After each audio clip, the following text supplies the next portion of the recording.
Hi everyone, and welcome to fan commentary on Mystic Force's three-parter Dark Wish. I will always say, for all the complaints and the things I never liked about Mystic Force, Dark Wish is its best moment. The main thing is that it's a pretty original story compared to what they did in Magiranger. Now, the legend powers are similar to each other in Mystic Force to Magiranger. They are this ultimate power that the Rangers unlock, but for different reasons. And each series, uses those powers in different ways, which is pretty cool. And I wouldn't say Magirangers is better or Mystic Force is better. They're both good in their own right. What I loved about this particular story is that it asks the obvious question of what would you do if you had the ability to use magic? You can do virtually anything you want. You would have almost no rules. And so why would you not take advantage of this? Now, this has kind of been building throughout the series where, when they first got their magic powers, they tended to use it in every so often, but it culminated finally up to this point where the Rangers are getting tired, and it's a valid thing that would happen. In Magiranger, the story of the legend powers are much different. Even in the way the story is structured, because we used it as a three-parter, while in Magiranger it was a big arc, but it was not a three-parter in that sense. It was a progression of stronger monsters, culminating to the point where the Rangers got their legend powers unlocked. While in Mystic Force, it was to prove them, like, they understand what they did wrong, and they got their powers granted to them. Now, you can argue this either way. In a lot of ways, Mystic Force, including Udana and Daggeron and Claire, they have used their magic powers to do certain things where you would normally, do it manually, or you would see like cleaning and stuff and doing magic. You would see them actually use magic to stir and do a few other things and pick up books or whatever. So there is a ground for arguing, is it right to do it with magic or not to do it with magic? Now, in the original episode, the reason why Korag is not really in this, and so that's why they had to shoot a lot of US footage, is because at this point, Korag, to prove himself, is that he gave up his magic, and that's the reason why Necrolite has it in the footage.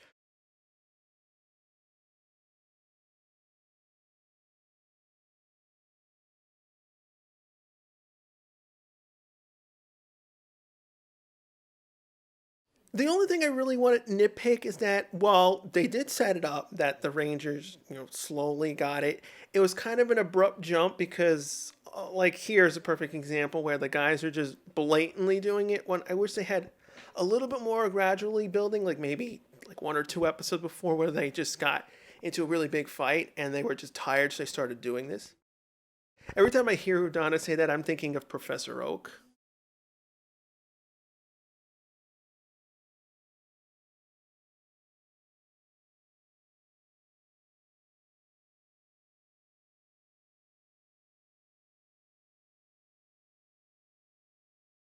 I think another reason why I love this episode is because it's the few times where Mystic Force the characters show their human side, their heart, why you like the heroes, because you finally saw them royally screwed up, and they eventually, figured out what happened, owned up to it, and eventually broke past that. So that was that traditional hero journey. And that's the one thing I think Mystic Force didn't have the proper balance, because it's so fixated on certain things and certain ideas like Nick's backstory and, of course, dealing with the Magiranger footage. That idea kind of got muddied along the way.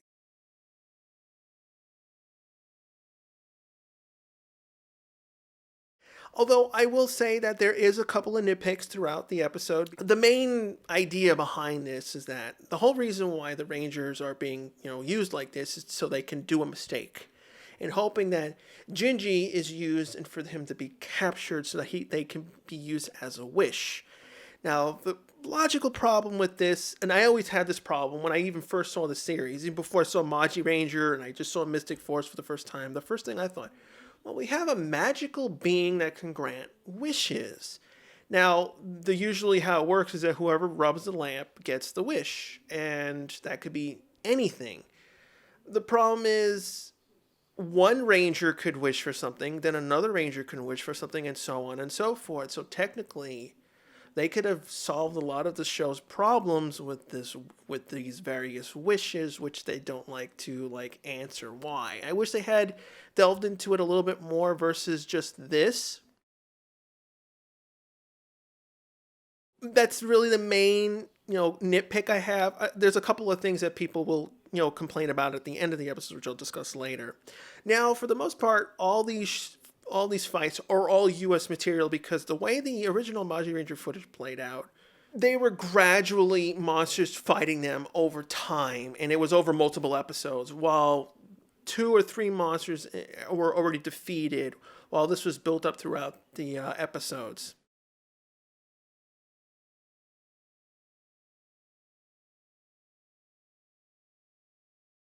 That's why it kind of feels like rushed and contained in later on when they go into the other fight. Xander in the secondary fight, and then all of a sudden it's just like that's it, and they go back to their regular fight. It's a little bit rushed because of that, but they wanted to stuff like a couple of episodes together in order to make part one.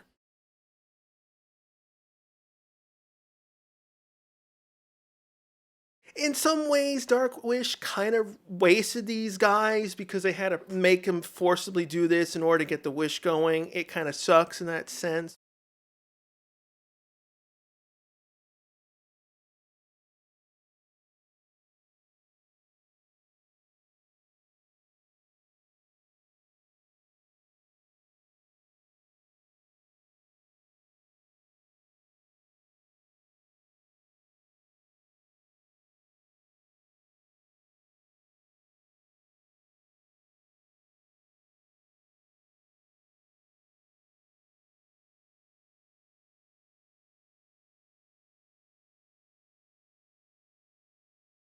The one thing that did lack in this episode is Daggeron, which is an unfortunate problem with Mystic Force, and Daggeron hardly ever got used, which in Magiranger, the character was used extensively because he was the main mentor. But in here, he's kind of pretty much overlooked. And in this particular episode, it would have been great if he had survived, but due to the way the magic was used, Daggeron had to disappear from the story, which sucked because if he had stayed for part two and three, he could have been a really cool, important guide toward the Rangers, and we could have gotten to see Daggeron more often.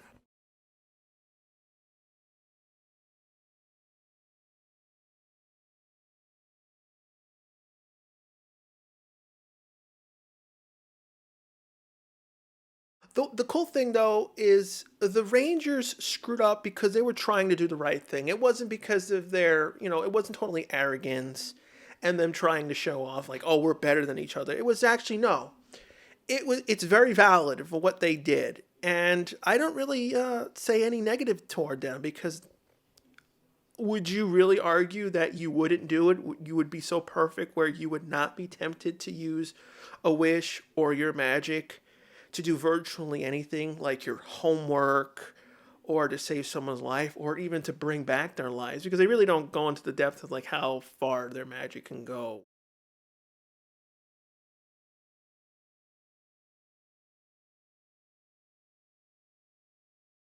I think I would honestly fall for this too. Maybe not in the severe case, but I would definitely be using the magic for my personal advantages.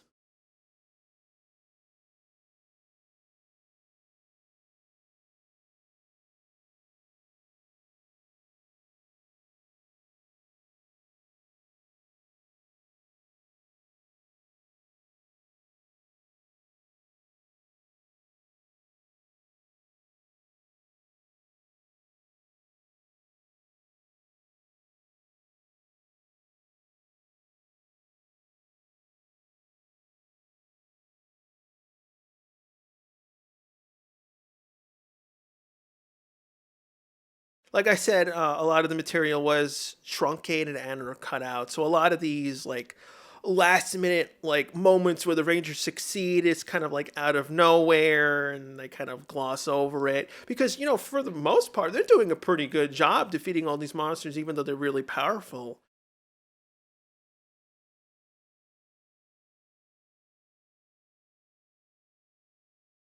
In any other normal circumstances, these would be kind of like really, cool moments and final moments, which they were in Magiranger.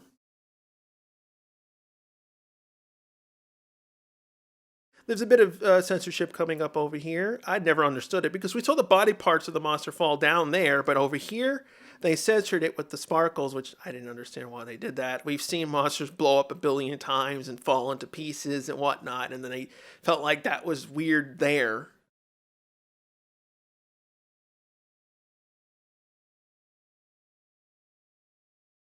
In a lot of ways, they're right because really, you can argue what is the difference between using their magical abilities to do attacks versus using Gingy?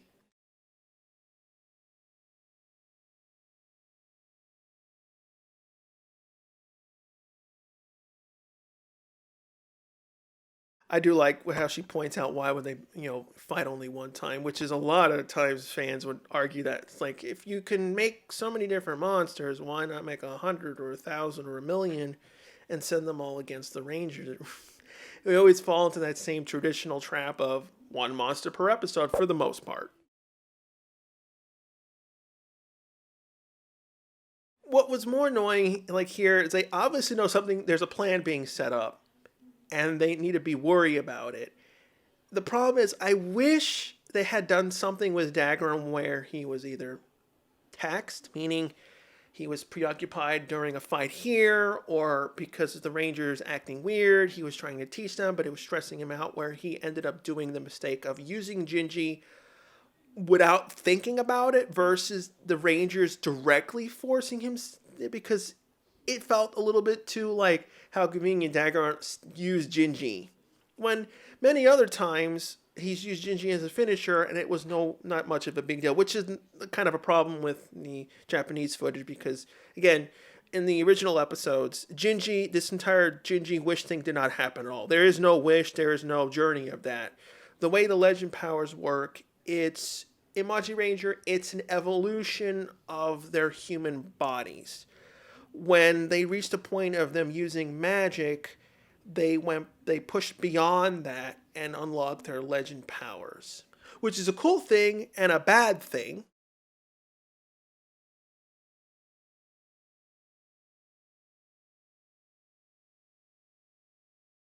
Again, here's more U.S. Korag footage because again, Woolsard in the original episodes was not really focused on that much. They had to add him to the story. I mean, they could have left him out. There was really no big problem why they couldn't just simply have ignored him because he really didn't factor into any of the story. I mean, it would have, you kind of question why, but then he should have just been looking on.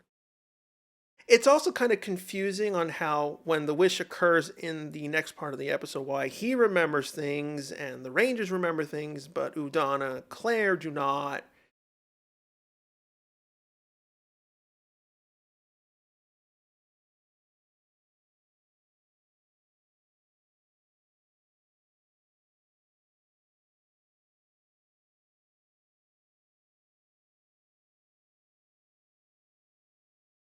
I guess the scene does, feature one thing is because if these guys can fight Korag, that means they're a big deal, and he's pretty much, the main villain for the Rangers.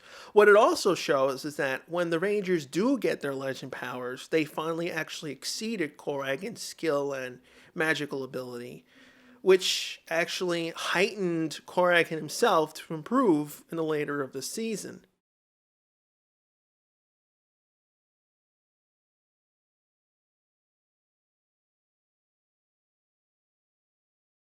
The one thing that I always loved was Phineas. Somehow Mystic Force got all the cool, like all the side characters, like Toby, Phineas. They were all great. Even Lily, I had really didn't have a problem with Lily. Yeah, she could be annoying, and the whole subplot with Necroli, it was kind of pointless it would really serve no purpose toward the series overall, which sucked. It would have been nice if they had done something with that, because again, this didn't exist in Magiranger, so they really didn't have much to do. But they could have developed Lily and Necroli into something more, because when she turns good at the end of the series, it's kind of like we went from bad to good, like big jump with no real explanation. And I mean, can you really blame the Rangers for doing this? They've run out of this store so many times, and Toby has dealt with its, so many, all this ridiculous nonsense. They just wanted him to be happy, and you can't really blame the Rangers for using their magic in order to accomplish that. I would not give them any grief if for what they did for Toby. Now, for all the other stuff, yeah, I could complain and say you are being lazy and you should really be doing getting all this stuff.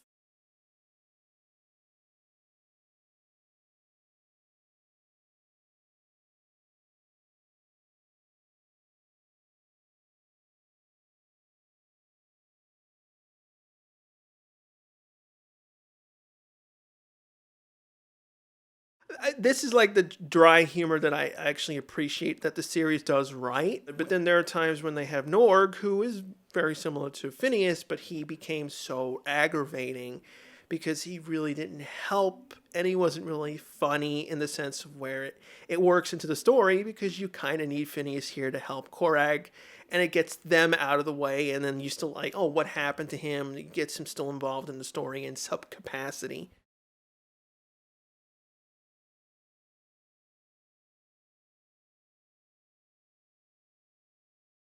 Now, one of the complaints that people can give this episode is the wish itself. Now, obviously, the wish is said in a specific way that they didn't want any Mystic Force Rangers. What it does is it doesn't simply like kill the Rangers off. It reverts the world into a state prior to when the Rangers first appeared, and basically they didn't arrive at Briarwood in the right time, where they were picked by Udana. So without them, the original monsters succeeded, broke free, and took over the planet. There is some technical things that don't make sense, like why is Imperius here versus the original first monster, Mordecon? Like why do they have their memories and all these other things, like Daggeron? Like you could technically go to the cave that Daggeron is and just take him out again. You can do a lot of things. It's kind of also like, why didn't the Rangers just disappear? Well, I can give one explanation to at least that. Gingy, even though he has no choice but to follow the wish, he's able to bend the wish so that it does what it does, but the Rangers still exist. And that would be the justification of why their memories are still here, while they should have technically been erased. He bent those rules, but he saved the day just to give them a chance. But the logic of the wish still doesn't, handle perfectly.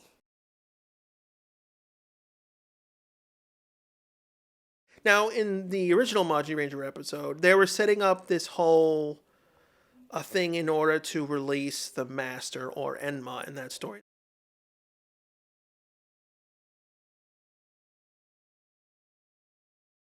This is the scene which I kind of didn't like, because Daggeron went with it, even though he's like, well, you shouldn't too.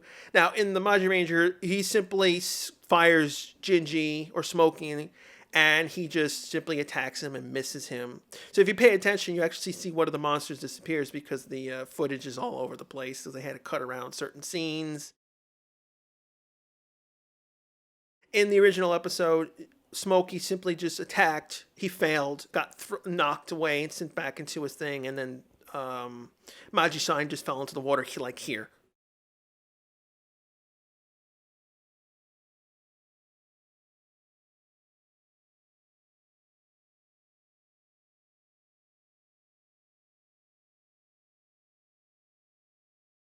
But I do like that the villains technically win here. I like when villains actually come up with an idea, because the whole purpose of this was to find, oh, we got to get some monsters that we can bring back who are very powerful, and all we have to do is, make the Rangers go insane, get them tired, get them exhausted, so that they do stupid mistakes, and eventually, hopefully, they'll send out Gingy to do something. And and it could have been done anything. They could have sent out Gingy like they did with the attack. They could have sent Gingy out to do a wish in order to capture him. And that was a really cool, unique idea that Mystic Force came up with.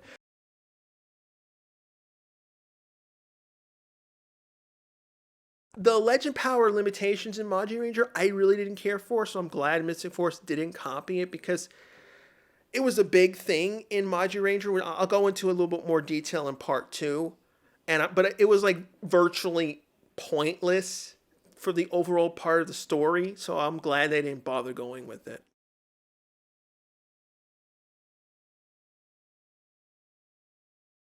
I do like this because in a way it basically gives them a little something already. The wish has already occurred, and that's the reason why the tree was not working right. So that's why Chip was trapped into it for a second. At that moment, most likely the underworld had probably come out and took over Root Core's location, the magical realm.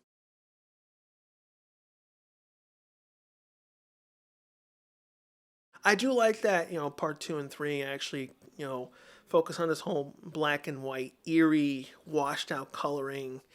Because you always wonder, like, well, what would the world be if the villains did succeed? Like, how would Rita have taken over the planet? What would Zed do? What would the Machine Empire do? Would it be similar to how they treat their monsters? Would people become monsters? Like, so many questions, because we never really explore that aspect where the villains win, which I wish they would do, so we can see, like, what were their goals, what would they accomplish, would Earth still be there, would it be blown up? But basically a big what if multi-parter story.